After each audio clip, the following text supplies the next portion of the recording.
বছরের শুরুতেই বোলপুরে অনুব্রত এবং কাজলকে এক মঞ্চে দেখা গেলেও কেষ্ট কাজল দ্বন্দ্ব যেন মিটেও মিটছে না। এবার দ্বন্দ্বের মূলে শিউরি উৎসবের আমন্ত্রণপত্র। আগামী 9 জানুয়ারি থেকে যে শিউরি উৎসবের সূচনা হতে চলেছে তার প্রধান উদ্বোধক হিসেবে আমন্ত্রণপত্রে নাম রয়েছে অনুব্রত মণ্ডলের। অন্যদিকে গত বছর শিউরি উৎসবের অন্যতম উদ্বোধক কাজল শেখের নাম এবার বাদ পড়েছে আমন্ত্রিতের তালিকা থেকে। গত বছরের তালিকা থেকে আশিস বন্দ্যোপাধ্যায়, চন্দ্রনাথ সিংহের নাম বাদ গেলেও চর্চার কেন্দ্রে কাজল শেখ। প্রধান অতিথি হিসেবে অনুব্রতকে আমন্ত্রণের জন্য কি বাদ গেল কাজলের নাম, উঠছে প্রশ্ন। দলের অন্তরে এই কারণে উঠে আসছে, তবে প্রকাশ্যে মুখ খুলতে চাইছেন না কেউ। প্রসঙ্গত 2023 সালের ডিসেম্বর মাসে প্রথমবার শিউরি উৎসব আয়োজিত হয়। উৎসবের উদ্বোধক হিসেবে উপস্থিত ছিলেন সাংসদ শতাব্দী রায়, জেলার সভাধিপতি কাজল শেখ, জেলা শাসক বিধান রায় সহ অন্যান্যরা। এবার 9 জানুয়ারি থেকে যে শিউরি উৎসব শুরু হচ্ছে সেখানে আমন্ত্রিতদের তালিকায় জেলা শাসক, সাংসদ সহ প্রশাসনের অন্যান্য আধিকারিকের নাম থাকলেও বাদ গিয়েছে কাজল শেখের নাম। অন্যদিকে প্রধান উদ্বোধক হিসেবে নাম জুড়েছে অনুব্রত। এই বিষয়ে কাজল শেখকে প্রশ্ন করা হলে তিনি বলেন, এই বিষয়ে আমি কিছু বলতে পারবো না। যারা আয়োজক তারাই বলতে পারবেন কাকে আমন্ত্রণ জানিয়েছেন আর কাকে জানাননি। এটা আয়োজকদের ইচ্ছে, তারা যাকে আমন্ত্রণ জানাবেন তারা যাবেন, যাকে জানাবেন না তারা যাবেন না। যদি আমার নাম না থাকে আমি যাব না, যেতে হবে এমন কোনো নিয়ম নেই।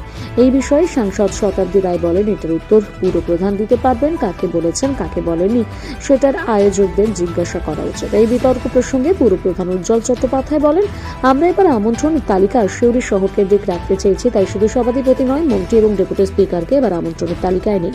শুধুমাত্র শহরের বাইরে দলের তথা জেলা অভিভাবক অনুব্রত মণ্ডলকে আমরা আমন্ত্রণ জানিয়েছি। তার সংযোজন জেলার অনেক জায়গাতে অনেককে আমন্ত্রণ জানানো হয়, অনেককে জানানো হয় না। এই নিয়ে বিতর্ক তৈরির কোনো কারণ নেই।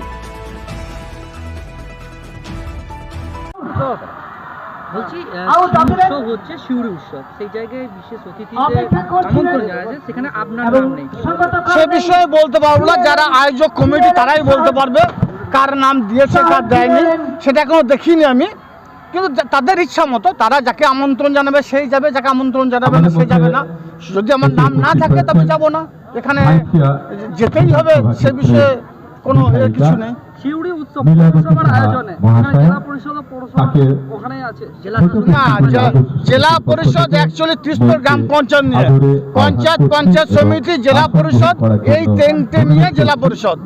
আর পৌরসভাটা আলাদা, আমার এখতিয়ার আমার আন্ডারের মধ্যে পড়ে না।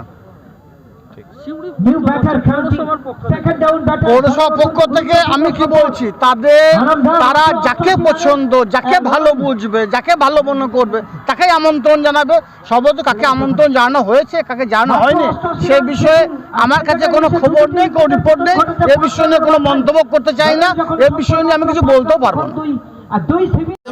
শিউরি উৎসব কবে পৌরসভার আয়োজনে অতিথি আছে অনুব্রত মণ্ডল, কিন্তু কাজল শেখের নাম নেই। কি বলবেন? দেখুন, শিউরি উৎসব এটা শুনেছি, এবং অনুষ্ঠানে কে থাকবে না থাকবে সে বিষয়ে ডিটেলসে আমি কি জানি না, তাই আমি এটা কি করে বলবো কার নাম আছে, আমার নাম আছে কিনা আমি তাই জানি না, তা আমি কার নাম বলতে যাবো। শিউরি উৎসবে জেলার সভাধিপতি কাজল শেখের নাম নেই,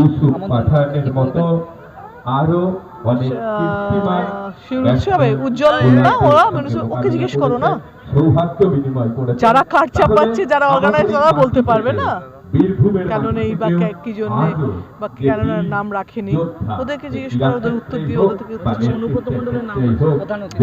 ভালো তো, তার প্রমাণ আমাদের সামনে। শিউরি উৎসবের যে আমন্ত্রণপত্র, সেখানে একটা বিতর্ক হচ্ছে যে গত বছর সভাধিপতিকে ডাকা হলো, এবার আমন্ত্রণপত্রে তার নাম নেই, পরিবর্তে প্রধান উদ্বোধক হিসেবে অনুব্রত মণ্ডলের নাম এসছে। কি বলবে? দেখুন, এইসব ব্যাপারে আমি এই মুহূর্তে কিছু বলতে পারবো না। যদি কিছু বলার থাকে আমি পরে চিন্তা করবো। শিউরি উৎসবের আমন্ত্রণ করতে না পোস্টারে তার ছবি রয়েছে, অনুব্রত মণ্ডলের ছবি, এবং প্রধান অতিথি হিসাবে তাকে দেখা হচ্ছে।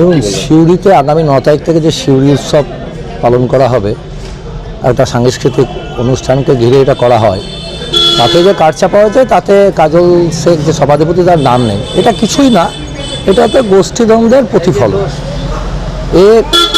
এক গোষ্ঠী অনুষ্ঠান যদি কেউ কনভিন করে তখন আর এক গোষ্ঠীর নাম থাকছে না, এটা ওদের গোষ্ঠীদ্বন্দ্বের প্রতিফলন, আর কিছু না।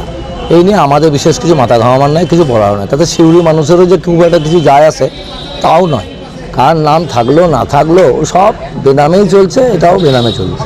কিছু কিছু জায়গায় দেখা গেল কাজল এবং পোস্টারে একসঙ্গে, কিন্তু তারপরেও কি বলছেন যে এই গোষ্ঠীদ্বন্দ্ব লেগে দেখুন, দেহগত হবে কোথাও কোথাও তো এক জায়গায় থাকলে, মনোগত হবে কোথাও এক জায়গায় নাই। অপেক্ষা করুন, যেখানে পিসি ভাইপো এক জায়গায় নাই মানসিকভাবে, সেখানে নিচুতলা কীভাবে একতলা থাকবে? থাকতে পারে না। দলটা এইভাবেই এসছে, এইভাবেই শেষ হবে, এর বেশি কিছু না। সিউড়ি পৌরসভার উৎসব, সেখানে সভাধিপতি হিসাবে যে পদ একজন দখল করে আছে, তার সম্মানে কি কোথাও একটা হানি থাকে? দেখুন, প্রোটোকল অনুযায়ী বা এক নিরপেক্ষভাবে বলতে গেলে তার নাম থাকা উচিত, কিন্তু গোষ্ঠীদ্বন্দ্বের কারণে তার নাম রাখেনি। সেটা যারা রাখেনি তারা বলতে পারবে ভালো, যেমন তো আমাদের বলার কিছু নেই। কারণ পৌরসভা এখানে ভোট হতেই দেয়নি, তো পৌরসভাটাকেই আমরা মানি না। তো পৌরসভা কোনো দাম নেই, কারণ পাবলিক ম্যান্ডেট দ্বারা যে পৌরসভা গঠন হয়, সে পৌরসভা কী করলো তার কোনো মান্যতা নেই। নাম পদ Deepak Das, BJP vice president.